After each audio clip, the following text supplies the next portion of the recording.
Hello students, मैं doctor Atul Yadav, associate professor of history, government PG college Ambala. आज का हमारा विषय है रेवोल्यूशनरीज अर्थात क्रांतिकारी।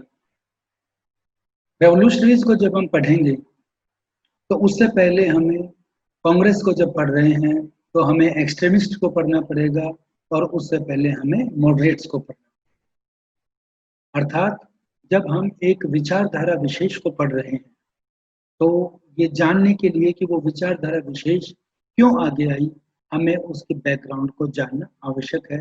उन घटनाओं को, उन परिस्थितियों को जानना आवश्यक है जिसकी वजह से ये घटनाएं, ये विचारधारा आगे आई।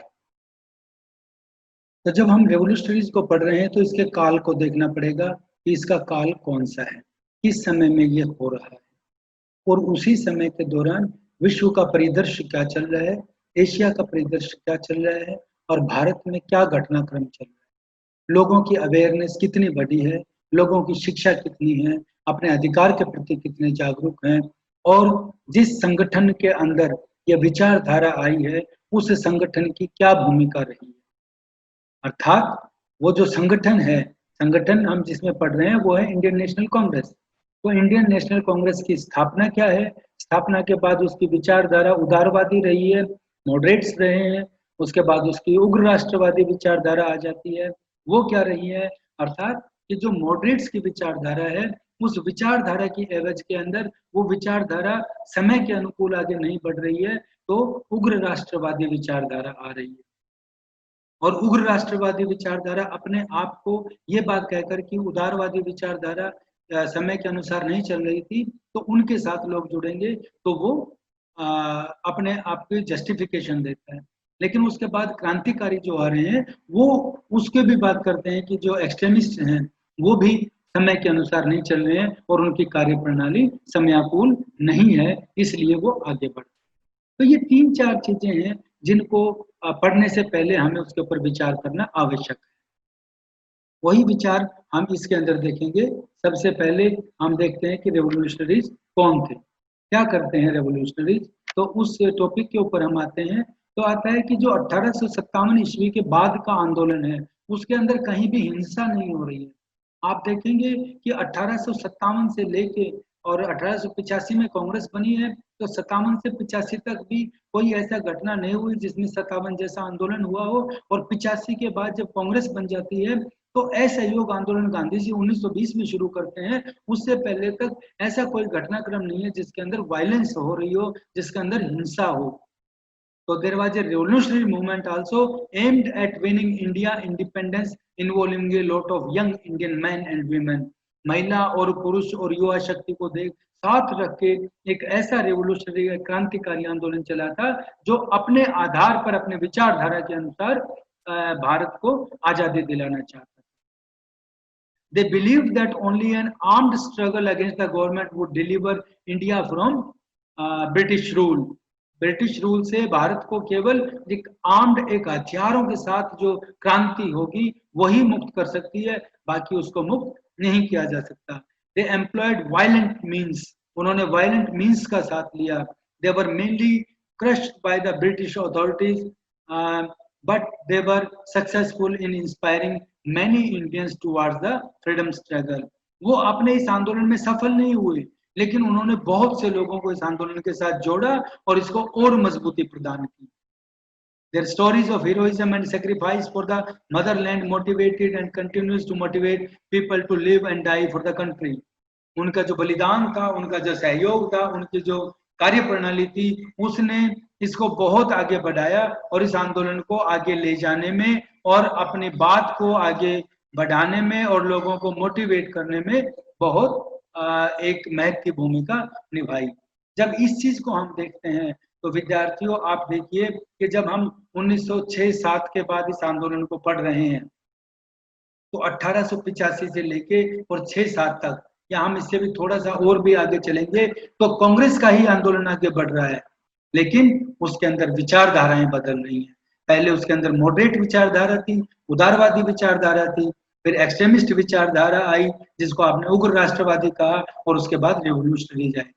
तीनों का लक्ष्य एक है कि भारत को स्वतंत्र कराना, लेकिन समय के अनुसार और परिस्थितियों के अनुसार ये तीनों बढ़ रहे हैं और तीनों की अपनी महत्वपूर्ण भूमिका है, उनको इनकार नहीं किया जा सकता।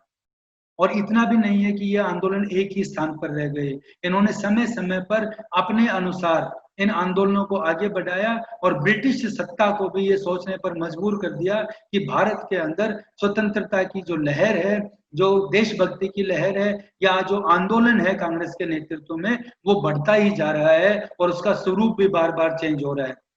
उन्होंने ये मान लिया था कि उदारवादी और उग्र राष्ट्रवादियों को बीच में एक दो फाड़ करके 1909 का अधिनियम पास किया था, तो हम राज करेंगे, लेकिन उसके बाद वो बदली हुई विचारधारा के साथ अलग अलग क्रांतिकारी आते हैं। हमने उसमें देख लिया था कि जो उग्र राष्ट्रवादी 1907 में अलग हो जाते हैं, वो बाद में फिर इकट्ठे हो जाते हैं, दोनों इकट्ठे होते हैं और फिर खिलाफत आंदोलन भी शुरू होता है। वही चीज हम यहाँ पर पढ़ेंगे। तो यहाँ चीज आपको इस मानचित्र के माध्यम से ये दिखाने का प्रयास किया गया है। पहले मैं आपको स्थान बता दूं जो क्रांतिकारी आंदोलनों से जुड़े हुए प्रमुख स्थान थे, तो उनमें यहाँ रावलपिंडी देख रहे हैं आप, लायलपुर देख रहे हैं, यहाँ पे मुल्तान है, ये तीनों स्थान यहाँ पर हैं। उसके बाद अमृतसर आ जाता है पंजाब में, तो पंजाब भी आ गया, ये रावलपिंडी भी आ गया, लायलपुर भी आ गया। हम कौन से भारत को देख रहे हैं? 1947 से पहले के भारत को, जिसमें पाकिस्तान कोई अलग मुल्क नहीं था। और फिर दिल्ली उनका केंद्र था। फिर काकोरी का आपने पढ़ा होगा, काकोरी का कांड जहाँ पे ट्रेन को लूटा गया था। फिर कानपुर यहीं पे आता है, बनारस आता है, फिर इसके साथ साथ पटना आता है, मुजफ्फरपुर आता है, और फिर यहाँ पे आ जाएंगे तो नासिक, बम्बई, पूना है, और कोल्हापुर है, यहाँ पे शोलापुर है, यहाँ पे अमरावती है, नागपुर है। तो ये सारा का सारा क्षेत्र है, चाहे वो कलकत्ता है या ढाका है, ये सारा क्षेत्र क्रांतिकारियों से जुड़ा हुआ था।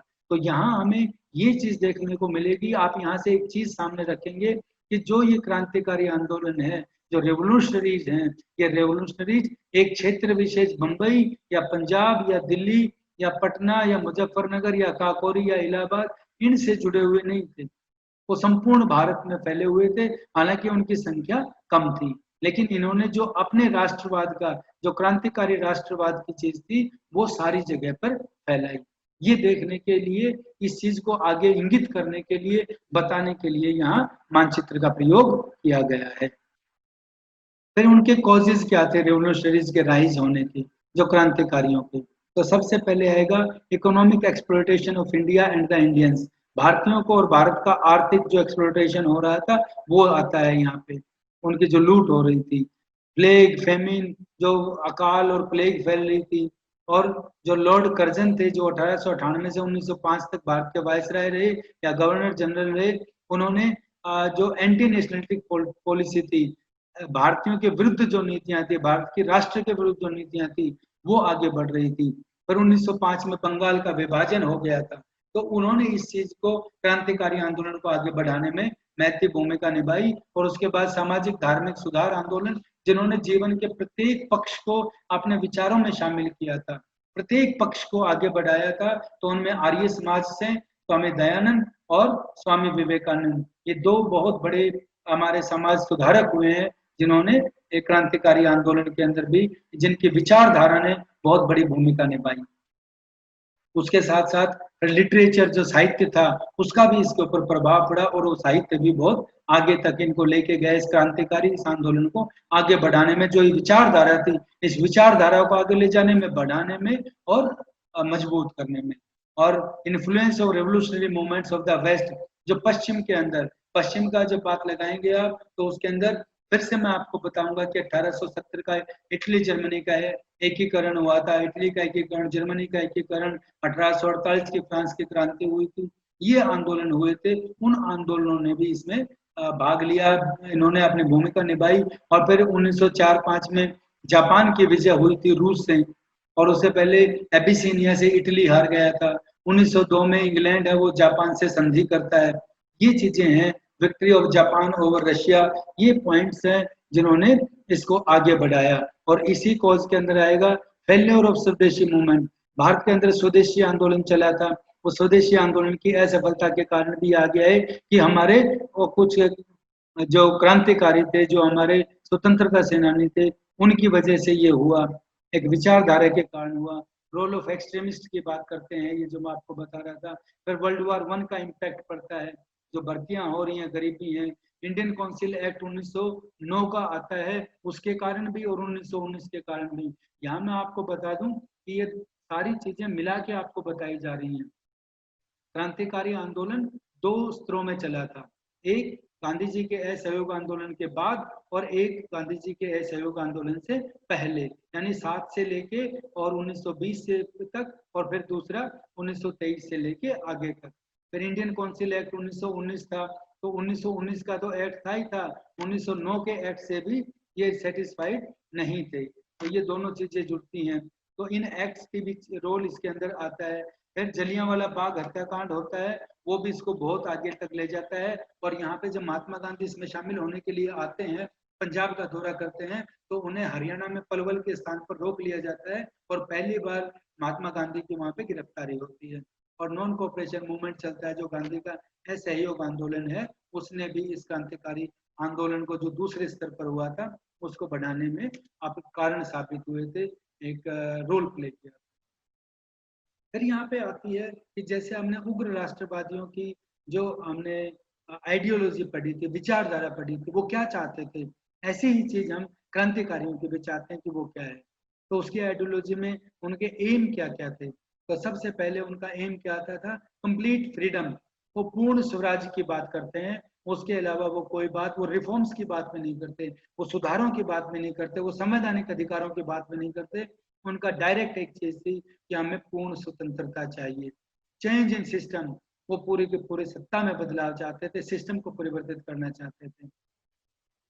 Exploitation, exploitation of economic exploitation, जो इसको भाषा थोड़ी सी हुई है, इकोनॉमिक एक्सप्लोइटेशन है, वो भी इसके अंदर एक कारण साबित होता है कि जो भारत का इकोनॉमिक एक्सप्लोइटेशन हो रहा था, जो आर्थिक रूप से भारत के जो संप्रभुता को आगे लेके, संप्रभुता ने भारत की जो अर्थव्यवस्था थी, जो संसाधन थे, उनका जो एक्सप्लोइटेशन हो रहा था, उसकी बात हम करते हैं। तो जो एक्सप्लोइटेशन है, उस एक्सप्लोइटेशन हो रहा है भारत का, वो भी इनको आगे बढ़ाने में इसके कारण में सिद्ध होता है। फिर वो कहते हैं ट्रू डेमोक्रेसी चाहिए हमें, सच्ची डेमोक्रेसी, सच्चा लोकतंत्र। वो सच्चे लोकतंत्र की बात में विश्वास रखते हैं।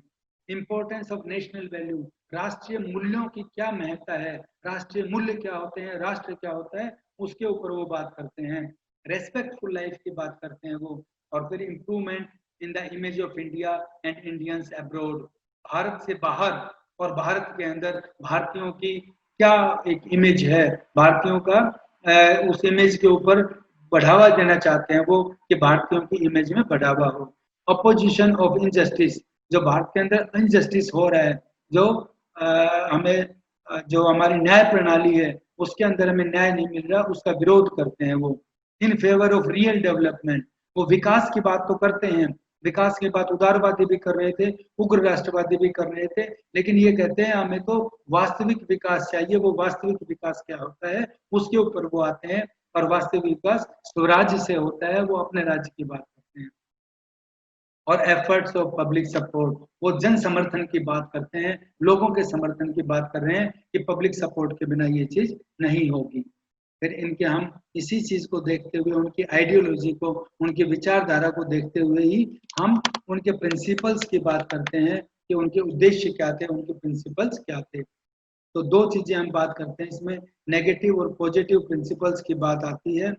यहाँ पर नेगेटिव और पॉजिटिव प्रिंसिपल्स की बात आती है कि वो नकारात्मकता को भी बढ़ाते हैं और सकारात्मकता की भी बात कर रहे हैं। दो प्रिंसिपल्स हैं जब हम उनको बात करते हैं। तो इन प्रिंसिपल्स के ऊपर हम आगे इसका वर्णन करें, तो उस वर्णन के अंदर इसकी स्थिति का स्पष्ट करूंगा मैं कि क्या इसकी पूरी की पूरी विचारधारा आगे परिवर्तित होती है। यहाँ methods and programmes of revolutionary, उनके तरीके क्या थे। तो उन तरीकों में आप यहाँ पे विद्यार्थियों उदारवादी तरीके और उग्र राष्ट्रवादी तरीके से उनका कंपैरिजन कर सकते हैं कि वो कैसे अपने आप को अलग प्रस्तुत करते हैं।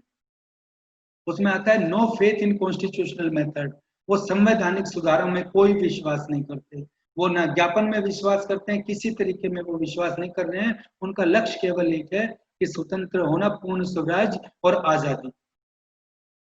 Firm faith in violent method, जो वायलेंट, जो उग्र तरीका है, जो वायलेंट मेथड है, उनमें उनका पूर्ण विश्वास है, वो उसी विश्वास के साथ आगे बढ़ने की बात करते हैं।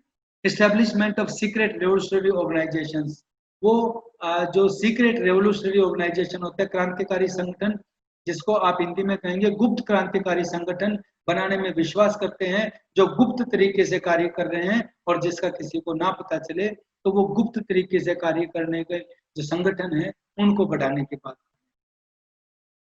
फिर वो आर्म्स स्ट्रगल की बात करते हैं, हथियार की बात करते हैं कि शस्त्र की क्रांति के बिना कोई भी चीज हासिल नहीं होगी, तो शस्त्र की बात कर रहे हैं वो।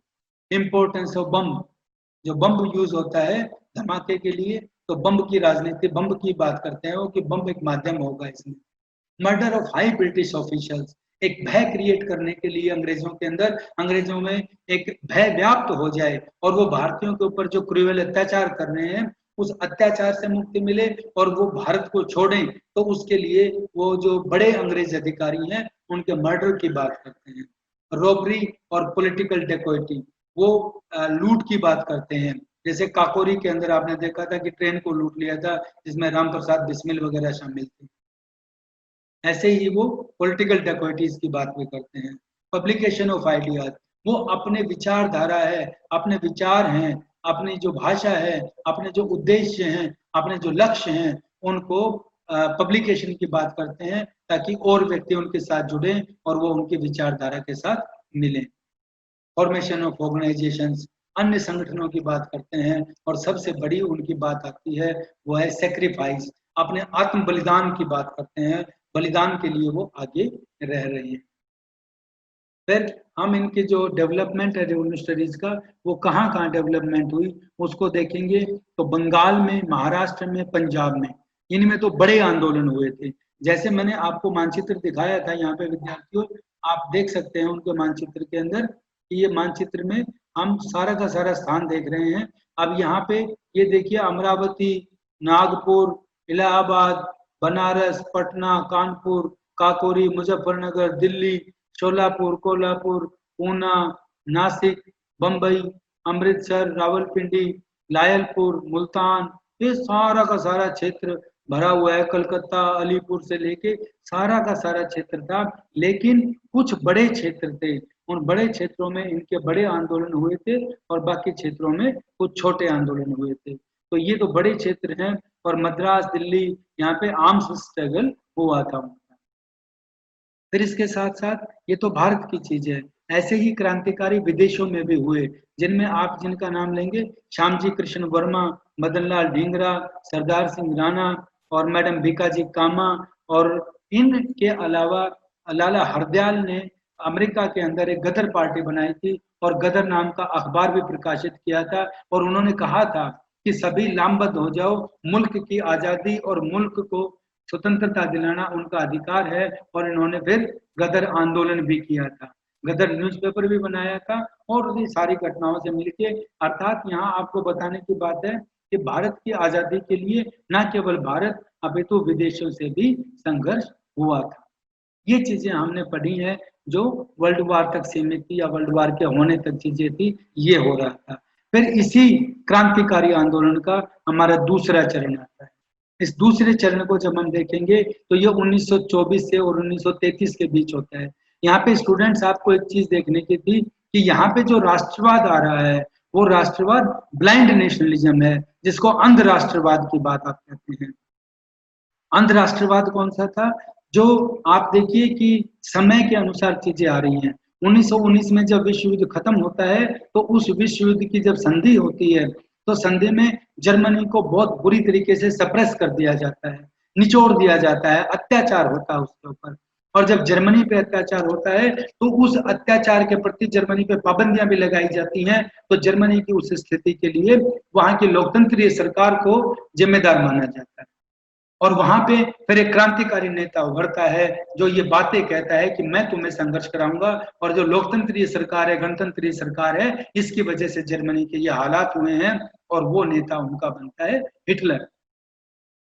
हिटलर जो बहुत ही एक सेहत के अंदर बहुत पतला सा व्यक्ति था, उसने अपनी पुस्तक लिखी है माइन कैम्फ। अगर आपको मौका मिले तो वो माइन कैम्फ पढ़ना। आपको अवेलेबल होगी, आपकी लाइब्रेरीज के अंदर भी अवेलेबल होगी या मार्केट में अवेलेबल होगी। आप उसको पढ़ेंगे तो आपको एक विश्व इतिहास और इन क्रांतिकारियों के बारे में नए अध्याय पढ़ने को मिलेंगे, नई चीज देखने को मिलेंगी। और हिटलर एक ऐसा क्रांतिकारी था जिसने नारा दिया था, वहां पे लोगों को इकट्ठा कर दिया था कि मैं ही आजादी दिलाऊंगा। तो हिटलर ने कहा था, to serve Hitler is to serve Germany. Hitler का मदद करना या सर्व करना जर्मनी की मदद करना है। And to serve Germany is to serve God. और जर्मनी की मदद करना भगवान की मदद करना है। ऐसी क्रांतिकारी विचारधारा लेके और ऐसी क्रांतिकारी बातें करके उसने एक अंध राष्ट्रवाद चलाया था, जिसमें जर्मनी के सिवा उनको कुछ नहीं दिखता था और जर्मनी की आजादी को ही आगे बढ़ा रहे थे। ऐसी ही विचारधारा, वही विचारधारा भारत में भी आई। और भारत के क्रांतिकारी जिनके अंदर चंद्रशेखर आजाद, भगत सिंह, राजगुरु, सुखदेव, बहुत सारे सत्येंद्रनाथ सान्याल वगैरह थे, वो भी इसके अंदर शामिल हुए। तो उन्होंने भी उस क्रांति को आगे बढ़ाया। तो ये हमारा जो क्रांतिकारी आंदोलन है उसका सेकंड फेज है। इस सेकंड फेज के अंदर क्या क्या चीजें शामिल होंगी वो आप देखेंगे। Keeping in view the results of world war 1 के रिजल्ट्स को ध्यान में रखते हुए, तो ये चीजें हुई थी। फिर हम इसके लिमिटेड नेचर और कॉज ऑफ फेल्योर, जो रेवोल्यूशनरीज थे, इसके कारण मैंने आपको बताए थे। यहाँ पे जब मैं कारण आपको बता रहा हूँ ये उद्देश्य थे, और यहाँ पे ये जो कारण आप देख रहे हैं, ये जो कारण आते हैं, एक्सट्रीमिस्ट का impact of world war and Indian council act थे, जलियांवाला बाग था और नॉन कोऑपरेशन मूवमेंट थे, ये इनके कारण 1923-24 तक आ जाते हैं। तो गांधी जी का आंदोलन भी था, वो भी इसमें शामिल हो जाता है। तो यहाँ पे स्टूडेंट्स हम देखते हैं कि ये आंदोलन लिमिटेड ही क्यों रह गया, क्योंकि इसको पब्लिक सपोर्ट बहुत कम मिली, जन समर्थन नहीं मिल पाया इसको। जो हमारे क्रांतिकारी थे उनकी आर्थिक हालात ठीक नहीं थे, उनके पास हथियार खरीदने की भी चीजें नहीं थी, वो अपने आंदोलन को आगे नहीं बढ़ा सकते थे। तो उनके पास जब बेसिक चीजें ही नहीं थी, और अंग्रेज इनके ऊपर, अंग्रेज के पास ना केवल हथियार थे बल्कि सेना भी बड़ी थी, और इन क्रांतिकारियों से उच्च कोटि के लोग थे, जिस वजह से ये क्रांतिकारी आंदोलन आगे नहीं बढ़ सका। और आप देखेंगे ये जो माध्यम था लड़ाई का, इस माध्यम के कारण ही इनकी अनबन हुई थी। और गांधी जी की जब बात करते हैं आप, तो वो भारत की इन सारी चीजों को ध्यान में रखते हुए कि हमारे पास ना पैसा है, ना रिसोर्सेज है, ना संगठन है, तो उनको ध्यान में रखते हुए उन्होंने अपने आंदोलन चलाए थे और उनको समय समय पर बदलते रहे थे। इसीलिए वो क्रांतिकारी आंदोलन के भी विरोध में थे। वो कहते थे कि ठीक है ये काम कर रहे हैं, लेकिन ये जो तरीका है ये उचित नहीं है। हालांकि जब आप देखेंगे कि जब 1923 में ये आंदोलन शुरू होते हैं, तो गांधी जी उस समय जेल में से बाहर आ जाते हैं। जब गांधी जी जेल से बाहर आते हैं तो वो कहते हैं कि मैं रचनात्मक कार्य करूंगा, और रचनात्मक कार्य के लिए वो गांवों तक निकल जाते हैं, संपूर्ण भारत की यात्रा करते हैं। तो अंग्रेज के लिए एक चीज थी कि गांधी ही आंदोलन थे, और सारे का सारा अंग्रेज का खुफिया विभाग या और दूसरे ऑफिशियल्स वो सारे गांधी पे लगे हुए थे। लेकिन उसी दौरान जब वो असहयोग आंदोलन वापस लेते हैं तो स्वराज पार्टी का निर्माण हो जाता है कांग्रेस के अंदर ही। तो स्वराज पार्टी विधान परिषदों में जाके बहिष्कार करती है, गांधी जी गांव में चले जाते हैं और क्रांतिकारी अपना कार्य कर रहे हैं। तो उस फोर्स को 3 गुना में 3 जगह पे बट जाती हैं वो चीजें। तो हम एक इतिहास के विद्यार्थी के तौर पे हम ये भी मान सकते हैं कि गांधी ने जब रचनात्मक कार्य शुरू किया तो उन्होंने ये भी रखा था कि अंग्रेज को एक तरीके से व्यस्त रखा जाए। तो उन्होंने एक तरीके से हम कहें तो रेवोल्यूशनरीज को एक प्रकार की मदद ही की। ये अपनी आइडियोलॉजी है जो मैं आपके साथ शेयर कर रहा हूँ। फिर लैक ऑफ सेंट्रल ऑर्गेनाइजेशन, कोई केंद्रीय संगठन नहीं था हमारे पास क्रांतिकारियों के पास। लैक ऑफ गुड वेपन्स, अच्छे हथियार नहीं थे। और ये आंदोलन आप यहाँ पे देखिए कि जो क्रांतिकारी आंदोलन था ये केवल युवाओं तक ही सीमित होकर रह गया था, इसमें बड़े वरिष्ठ और ये कोई लोग नहीं आए थे। और रिप्रेसिव पॉलिसी ऑफ गवर्नमेंट की दमनकारी नीति के कारण भी ये रह गया। Lack of sympathy of the high middle class, जो हमारी मिडिल क्लास थी वो तो इसके साथ जुड़ रही थी, लेकिन मिडिल क्लास के अंदर भी जो हाई मिडिल क्लास थी उन्होंने इनका सपोर्ट ज्यादा नहीं किया। डिफिकल्टी इन एक्वायरिंग आर्म्स, हथियार खरीदने में बहुत समस्या आ रही थी। और फिर गांधी जी का आंदोलन आ गए थे, तो गांधी जी के आने से वो जो क्रांतिकारी तरीका था वो माध्यम था, उस माध्यम से वो आजादी नहीं प्राप्त करना चाहते थे। फिर इन क्रांतिकारियों के मेन इवेंट्स क्या रहे, तो वो आप विद्यार्थियों काकोरी कांड कह सकते हो, जिसमें ट्रेन लूटा था, सैंडर्स की हत्या की गई थी, सेंट्रल असेंबली में बम फेंका गया था भगत सिंह ने, लाहौर कॉन्स्पिरेसी केस चला था इनका, और पब्लिक आर्मरी पे जो चितगांव के अंदर था उसके ऊपर रेड की थी क्रांतिकारियों ने, और ऐसे ही छोटे छोटे और भी आंदोलन थे जो इससे जुड़े हुए थे। फिर इसके साथ हमारी एक और चीज आती है, ये तो हमने यहाँ पे कर लिया भारत में, लेकिन ऐसा ही जैसा मैंने आपको बताया था मैडम, बीकाजी कामा, लाला हरदयाल, और वो जो सारा का सारा इवेंट बताया था वो क्रांतिकारी हुए थे। ऐसे ही लाला हरदयाल ने एक गदर पार्टी बनाई थी, और गदर मूवमेंट जो स्टार्ट हुआ था वो किस लिए हुआ था कि भारतीयों के साथ इल ट्रीटमेंट होता था, व्यवहार अच्छा नहीं था, और इंडियंस को जो ब्रिटिश गवर्नमेंट थी वो भारतीयों को अच्छा उनके प्रति व्यवहार नहीं था, और पश्चिम के जो आंदोलन हुए थे उनका भी इसके ऊपर प्रभाव था। और 1908 ईस्वी में एक कनाडा की सरकार ने एक लॉ प्रस्तुत किया था, एक कानून बना दिया था विद्यार्थियों, जो इसको आगे बढ़ाने में था। उन्होंने ये कर दिया था कि इंडियंस के ऊपर जो भारतीय लोग हैं, भारतीय लोगों के कनाडा के अंदर प्रवेश पर प्रतिबंध लगा दिया था।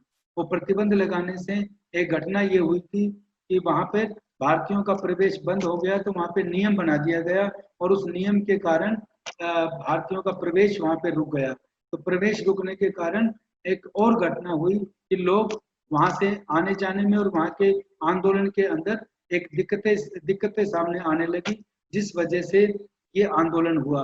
वहां पे फिर एक चीज हुई, उन्होंने कहा कि जो कोई भी व्यक्ति है वो सीधा भारत से अगर आता है उसको कनाडा में प्रवेश मिलेगा, लेकिन दूसरी जगह से अगर आता है तो उसको कनाडा में प्रवेश नहीं मिलेगा।